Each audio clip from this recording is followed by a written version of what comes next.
வணக்கம்.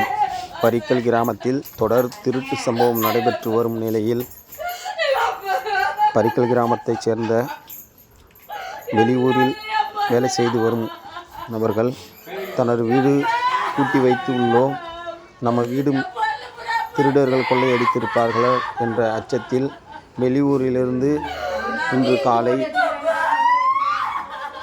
பரிக்கல் கிராமத்திற்கு வந்து தனது வீட்டை பார்த்தபோது வீட்டின் முன்கதவு உடைக்கப்பட்டு இருந்த நிலையில் உள் ரூமில் சென்று பார்க்கும் பொழுது பீரோவில் இருந்த நகை பணம் கொள்ளையடிக்கப்பட்டதை அறிந்த வீட்டின் உரிமையாளர் ஒரு பெண் கதறி அழுத காட்சி காண்போரை கண்கலங்கச் செய்தது. இதுவுடன் பரிக்கல் கிராமத்தில் நடைபெற்ற திருட்டு சம்பவம் 4வது வீடு. காவல்துறை உடனடியாக விரைந்து திருடரை கண்டுபிடித்து கைது செய்து வேண்டுமென பொதுமக்கள் கோரிக்கை விடுத்துள்ளனர். கள்ளக்குறிச்சி மாவட்டம் உளுந்தூர்பேட்டை தாலுகா பரிக்கல் கிராமத்தில் அரங்கேறியது திருட்டு சம்பவம்.